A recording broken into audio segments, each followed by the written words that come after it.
now. This is the number one issue in the country right now. 1,500 illegal migrants have crossed into the UK in small boats between December 25th and December 28th. This marks the busiest Christmas period since records began back in 2018.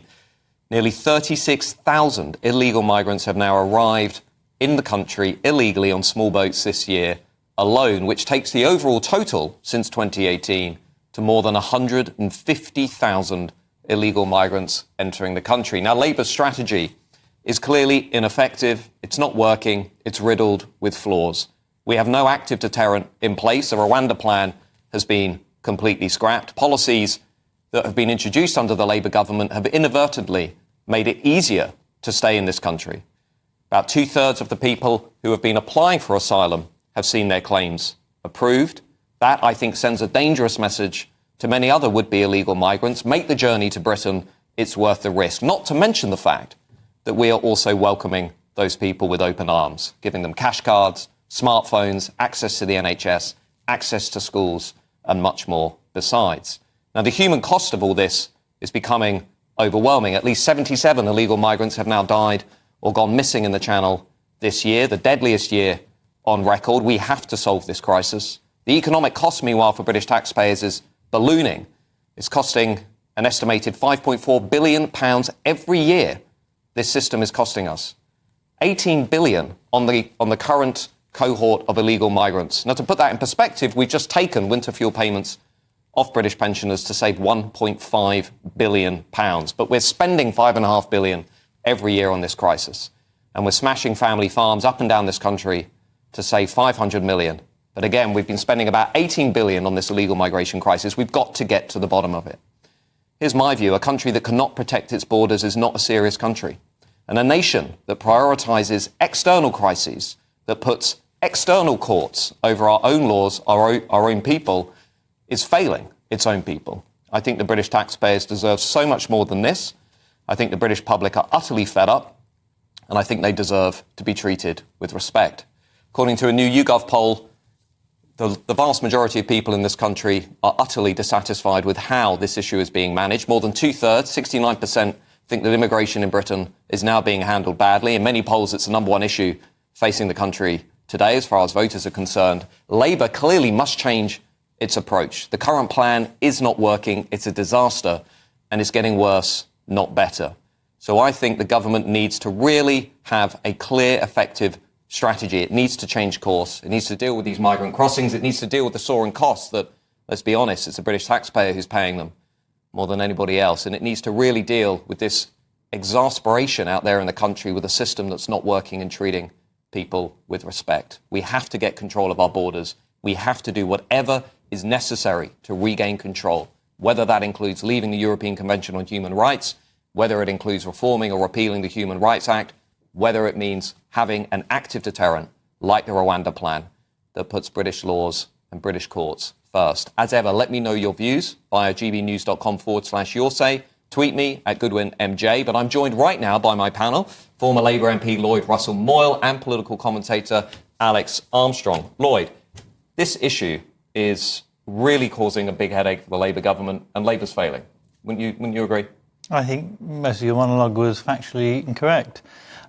Which bits? Well, to start with, the idea that Labour's policies have made things worse. The worst Christmas on record.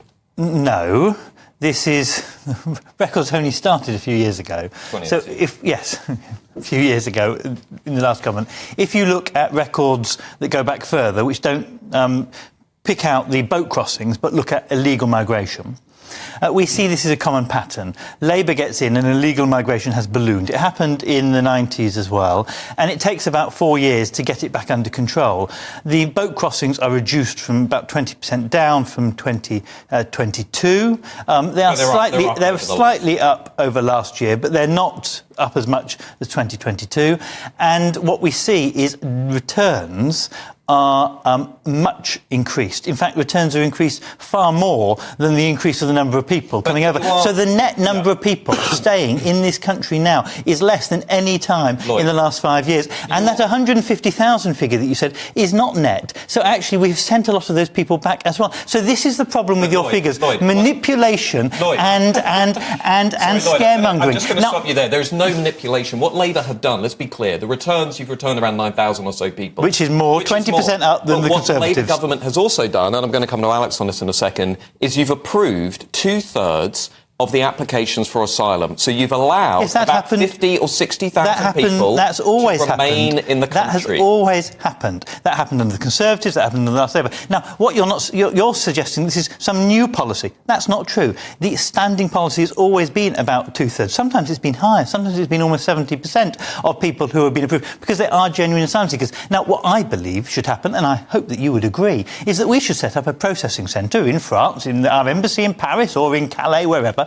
and we should say very kindly to anyone that crosses, we've collected you, don't worry, we'll take you to our processing centre immediately, return them back to a processing centre in France where they can be fairly processed, and some people who are genuine should be able to come over and others should not be able to. Just hold the thought there, Lloyd. Alex, there's a lot of gaslighting going on in the national debate at the moment. Of course, what Lloyd didn't mention is that Labour softened the Illegal Migration Act, so they meant that actually what was the previous ruling, which is if you arrive in Britain illegally, you cannot stay in the country. Labour's actually quietly got rid of that. They're not really being... It wasn't happening though, was it? Alex, how do we fix this crisis?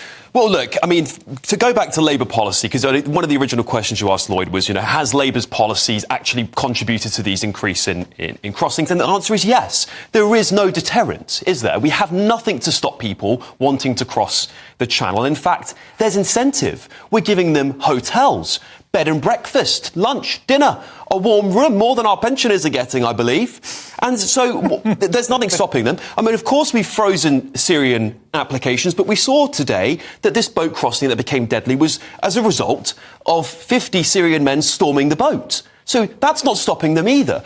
One of the things you did say that I liked, though, Lloyd, was that we should send them back to France. And we absolutely should be. That's the last point of return where they originated from, and we should be sending them back there for processing and whatever else. Nobody should be allowed into this country when our own people have to suffer. This is Labour's choice. They are choosing to smash the gangs. Well, did we only have one press conference about one man that was so-called smashed, and they continued on anyway? So obviously smashing the gangs isn't working. 007 is not flying off to North Africa to go and smash these gangs, despite what Keir Starmer thinks Yvette Cooper's got going on with MI5. And unfortunately, the whole policy is a failure. Lloyd, can I just press you on the numbers here? Because, we are in one of the most severe cost of living crises that we've had since the Second World War. The numbers are staggering. 5.4 billion a year on our broken asylum system, an estimated 18 billion or thereabouts since 2018. How do you, as a Labour politician, reconcile those figures with this cost of living crisis? Because let's be frank, the numbers aren't coming down. They're unlikely to come down. Well, they're 2 billion down from the peak under the Conservative government. How do you reconcile the amount that we're spending? British taxpayers are paying on a crisis that the Labour government is not responding. How do you reconcile that? This straw man argument you keep putting up. The numbers. These are real figures. I mean, the people watching this show are paying £5.4 billion a year. The numbers are shocking, and they were paying almost £8 billion a year under the Conservatives. And so immediately we need to start getting that down. We need to scrap some of the silly hotel arrangements. We need to scrap some of the silly barge arrangements. Scrap some of those silly things. We need to return people quickly, and upping the return rates means that you're not having to warehouse people in hotels. You have to start making sure that you process those applications quickly so that they can then work, and they have to work, therefore, and pay their own way if they are legitimately here. All those things need to happen, and that's what Labour's doing. No one expects it to go from 8 billion to 0 in 6 months. You expect it to go from about 8 billion to 5 billion, and then to 4 billion, and that's what Labour's plan is. So stop pretending that this is some Labour crisis. This is a crisis that the country kicked out one of the worst governments that we've had in history on immigration. I think we can all agree with that. We all agree with that. And it takes a long time to turn the ship around. My view is that deterrents don't work. That's why they didn't work under the Conservatives as well. Well, they did actually, Lloyd. Well, they did. Well, no, come on. We have to be honest about that. We saw migrants fleeing Northern Ireland to avoid the Rwanda crisis. Even if it stops 10 people, we have to say it's done something. No, That's 10 people that might have lost their lives. 10 people, then is still say it's not 5. deterrence when we know there were people queuing up in Calais If you want to wait for Keir Starmer to be Prime Minister. If you want to reduce the billions down to sensible figures that we all want to do, hundreds of thousands. I mean, under the last Labour government, the number of people that were claiming asylum got down to about 10,000 a year. I think that's the kind of number that this country can expect to look after the people who are genuinely fleeing this country. But that's the number that we're targeting. I assume you would not endorse people arriving illegally in small boats breaking our laws. In fact,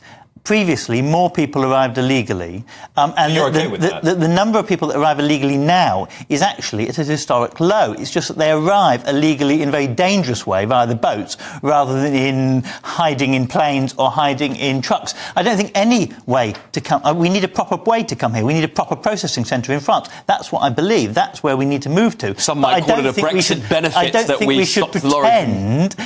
Well, it happened actually under the EU. We stopped it because of joint working. I don't think we should pretend that the number of illegal people who are coming illegally, is your words, not mine, is up, because they're not. Thank you, Lloyd and Alex. The debate's going to go on. The numbers are going up.